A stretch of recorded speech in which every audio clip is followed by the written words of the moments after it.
Hello bikers, কেমন আছেন সকলে? মোটরসাইকেল মেকানিক ওয়ার্ল্ডের নতুন একটি ভিডিওতে আপনাদেরকে শুভেচ্ছা জানাচ্ছি। আশা করি সকলে ভালো আছেন, সুস্থ আছেন। বাইক নিয়ে লম্বা ট্যুর করার ক্ষেত্রে দুই ধরনের সচেতনতা অবলম্বন করতে হয়। একটা হচ্ছে বাইকের মেনটেন্যান্স সমৃদ্ধ ব্যাপার স্যাপার, যে কোথায় কি মেনটেন্যান্স করবেন, লং ট্যুরে যাওয়ার আগে কি কি বিষয় চেক দিবেন, এই সমস্ত বিষয়গুলো। আর একটা সচেতনতা হলো যে আপনার নিজের নিরাপত্তার জন্য কোথায় কি যাবেন, কিভাবে যাবেন, কি কি বিষয় মেনটেন করবেন, কি কি সাথে রাখবেন, টুলস কি কি রাখা উচিত, এই সব ব্যাপার নিয়ে। কিন্তু এই যে দুইটা ব্যাপার, অর্থাৎ নিজের নিরাপত্তা এবং বাইকের মেনটেনেন্স লং ট্যুরের ক্ষেত্রে, এই দুইটার বাইরেও কিছু অদ্ভুত ধরনের টিপস আমি আপনাদের দিব। অদ্ভুত 10টা টিপসের কথা আমি আপনাদের মাঝে শেয়ার করব, যেগুলো সচরাচর কেউ বলে না, ক্ষুদ্র ক্ষুদ্র ব্যাপার, গুরুত্ব দেয় না, কিন্তু এগুলো আসলে গুরুত্ব সহকারে না দেখলে বড় ধরনের বিপদে পড়তে হয়।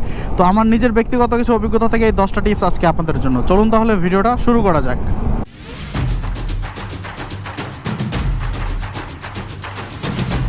প্রথম ব্যাপার, আমাদের